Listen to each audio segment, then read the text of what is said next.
Hey guys, welcome back to Skinner Car Parts. It's been a while since we did a video, so we're going to try a new format. Basically, the catalogue for a lot of the Novitec parts can be quite confusing, right? There's not a lot of instruction about what does what and what needs to be purchased with what and all those kind of things. So I figured what we do is I'm going to sort of move down into the corner now, and you will have a look at see sort of what I'm looking at on the screen, and we'll just go through the parts and kind of explain them all. So the first thing to start off with is obviously the rear silencer. So Novitec does two different variants. So you've got the non-valved, so you can see there's no kind of valve architecture here, and then you've got the valved version. Now, both of these are available in three different kind of variants. One is just plain stainless steel. The other one is Inconel, which is obviously lighter, slightly better at kind of heat dispersion, and kind of has a slightly higher resonant frequency, so it can often be a little bit higher pitched.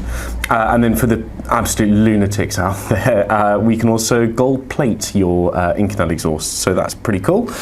But you know, I thought it would actually be quite useful for us to look at the exhaust diagram of the MC20 itself, and so you can kind of understand what does what, because this actually isn't just a rear silencer. This is actually a rear silencer and a GPF delete. So if you have a look here, there is an OPF GPF replacement part, but it says here to use with the original exhaust system or sport/decat pipes, not with the Novitec exhaust. And that is because the rear silencer, as I said, deletes the GPF. So if we have a look, this is the rear silencer arrangement on the MC20. And you can see here, this is the rear section, and we've got the valve architecture here. So it's electronically actuated rather than hydraulic, or pneumatic rather. And these here are the GPFs. So as you can see, this silencer is actually a lot shorter than the Novitec one is up here, particularly like this kind of top section. So that is actually where the GPF sits. All this to say, if you do a rear silencer, it's a lot like the F8 where you will get a warning light immediately. And that is where our trusty little friend, the Tektronix, comes into play. So the Tektronix is a little OBD unit that you just pop into the OBD port, and it deletes, in this case, both GPF and catalytic converter inefficiency error messages.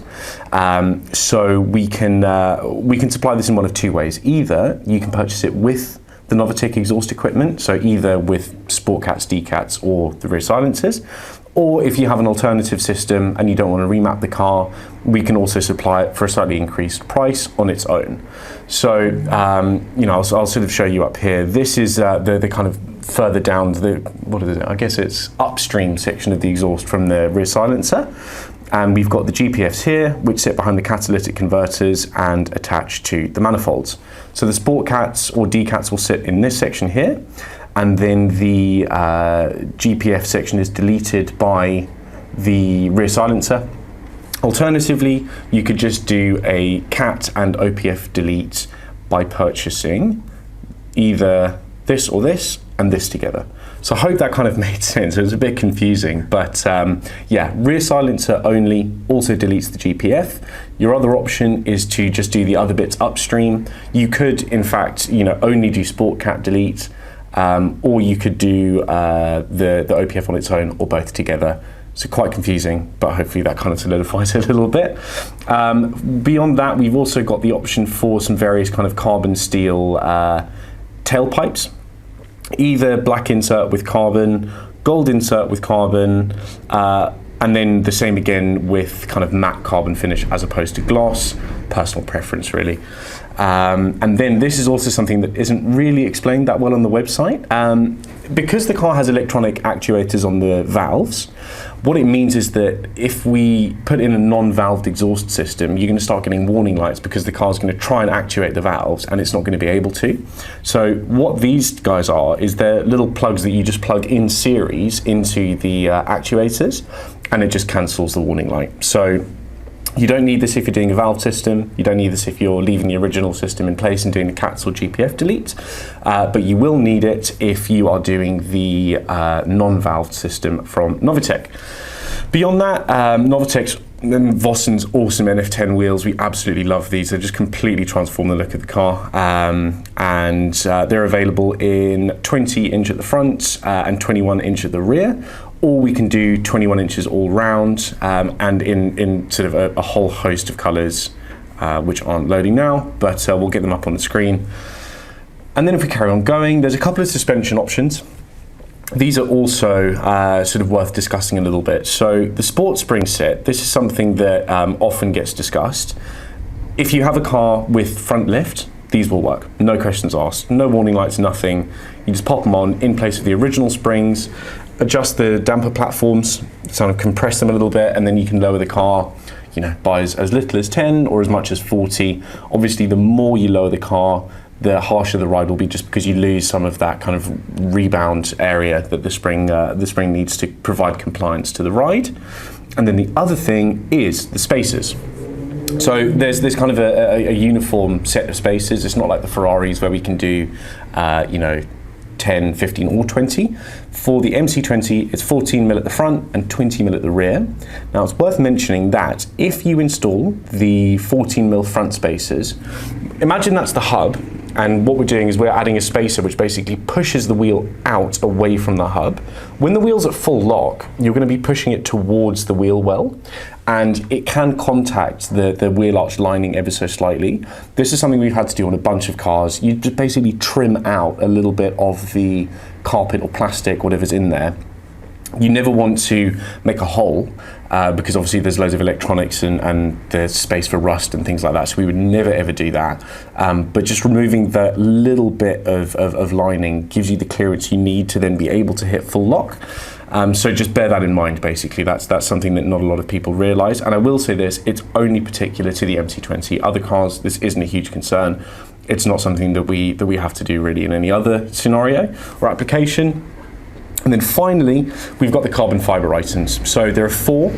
First of which is the, quite frankly, awesome rear ducktail, which is brilliant. We absolutely love these things. Again, this is fixed with adhesive, so it's non-destructive. There's no screwing or holes in your car that need to be plugged. And you know, people will often ask me if these things can be removed. The answer is yes. Any competent body shop will be more than capable of removing this stuff. There's no need to use 3M tape. It just simply isn't strong enough and it will fly off the car. We typically will use something like Tiger Seal, so a kind of silicon-based adhesive, the kind of thing that you might fix in a windscreen with. And it's weird, I don't know if you've ever seen someone take them off, but one of the methods you can do is you literally get like dental floss, like legitimately an actual roll of dental floss. And if you just seesaw it underneath the carbon fibre item that you're trying to get off, it'll cut through the adhesive and it won't damage the paint. And then obviously you'll be left with some residue in situ where the part was, but that can all be polished off. Paint's in perfect condition, no huge chunks coming off. It's a brilliant solution, so that can be done. And then beyond that, we've got the air guides. So these sit on the haunches, just kind of above and in front of the rear wheels, and those are the air intakes. So again, it's actually really sympathetic to the design of the original car. And then we've got the inserts on the front lid. Again, this is another subtle difference, but especially if you have a bright colored car, this is the kind of thing that can just be a really nice 10% differentiator.